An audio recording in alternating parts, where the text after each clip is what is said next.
All right, hello everyone. Welcome back to my channel. Thank you for jumping on here and watching me with this video. So I wanted to jump on here real quick. I'm driving to go get my wife an oil change in her car. This is her car, it's not my truck, as you can see. So that's what's going on. I kind of wanted to talk to you guys about the SNAP benefits, that video that I made a couple days ago. There's some questions on there that were asked. It was definitely a hot topic. So I kind of wanted to answer some questions the best I know the questions. So, and this is through some research that I've done the past couple of days. I'm not an expert at all at the SNAP benefit. So don't take me word for word. Look this stuff up for yourself. This is just what I see and it's my opinion on it. So take it as far as you want to. But also always comment down below. Tell me what you guys think about what I'm saying. So as we saw before, there's over 42 million people that's on the SNAP benefit, that's on some type of EBT supplement. So the EBT program is based on your SNAP, which would be modern day, or basically modern day food stamps.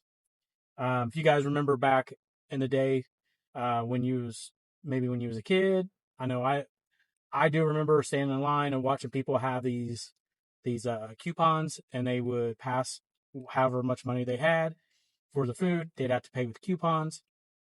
Now they use, it almost looks like a debit card that they use. Okay, so you really don't know who's on food stamps and who's not on food stamps, or EBT or SNAP or whatever you want to call it. So the EBT program is based on, like I said, the SNAP program, the WIC program. WIC is for uh, single moms or parents that just had a baby, and are low income and can't afford just normal everyday type of supplemental food. So back in my day, I will admit, when I was in my early 20s, I had a young child. She was itty bitty at the time, just born, and I was on me and her mom was on WIC for just a couple weeks. It wasn't that long at all, and it helped with buying the formula. We could get milk, we could get cheese. I think we got like cereal, but this was all like healthy stuff. Okay. But the biggest thing that it helped with was the formula when it came to WIC. I'm not for sure how WIC is now. I don't know if it's the same way back before when I worked in a grocery store. People would have to separate their items and have to put a coupon in between each item. The items that was on the list of the coupon, and that was the only thing that they were allowed to get on with the WIC program. I think the WIC program is an excellent program, especially for low income people. And like I said, we were on it for a very, very short time. It was enough to where I could go get a second or third job to where I could, pay for my kid. That's what it came down to, because that's my responsibility. That was my responsibility to take care of my child. That's how I looked at it. As a man, as the man of the house, I looked at it as it was my responsibility, and I couldn't live off the government. I could not do that. I have never been on food stamps. I've never been on an actual EBT program, so I'm not for sure how it works. But I do know, I remember back working in a grocery store when I was a cashier. People would come in and they would just basically hand over however much money they would have in their little coupon thing. I could say they had like $30 to pay for stuff during their coupons. Their coupons would be like $30, and that's what they would pay with. Well, now they don't have that anymore. They have a debit card that they use, and at least with the coupons, you knew, kind of had an idea how much that person was getting each month, right? Because there was a booklet and it showed what they were getting. Now, with the EBT, we have no idea unless it shows up on the receipt. Because I guess the way I looked, I've seen some stuff on like TikTok where it showed there were some receipts that had like the total amount of how much is on a food stamp card or EBT card, SAP card, whatever you want to call it. So I'm not for sure if it's like that or if it's just, I really don't know. But I can say this. Okay, so some of the researches that I've seen when it comes to this program, the SNAP program, there is things that does help people. It helps people get their food and things like that. Now, My issue with it is they can get any type of food they want. There's no limit.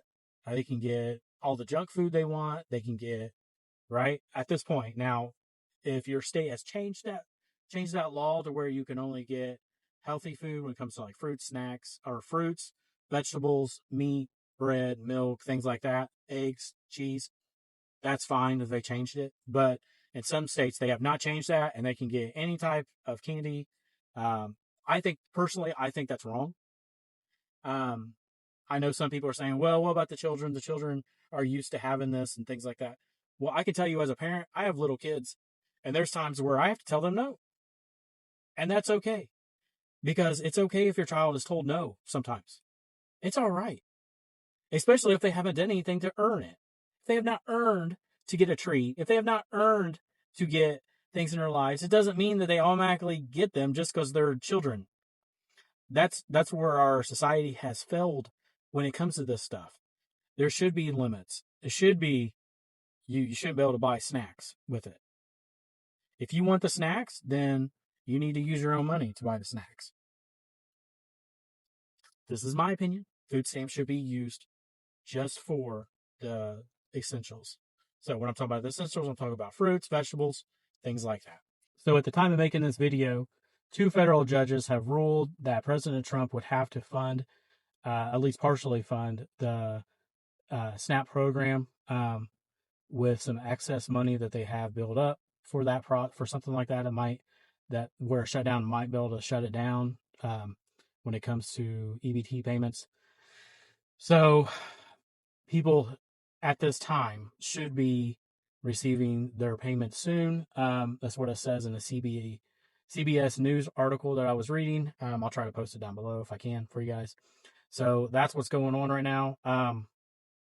But yeah, as far as the history on the SNAP program, it is what it is. It's a very touchy subject. Some people get upset about it, and some people are okay doing it because you're taking care of people, right, that need it. But then also we're taking care of people that don't need it. So it's a very touchy subject that I wish the government would figure out. They really need to overhaul the whole system and just redo it and figure out what they need to do with the people that don't need the assistance, that are getting assistance. Somehow people are playing the system. Not all people, and during this time, of course, the kids, they suffer, and that's the bad thing about it. So yeah, this is just me. I was just replying back to some of the comments and questions that were asked down below, and it was a touchy subject, so I kind of wanted to talk to you guys about it and see what you guys think. So comment down below what you think, and thank you for watching. And as always, let's go. Let's go.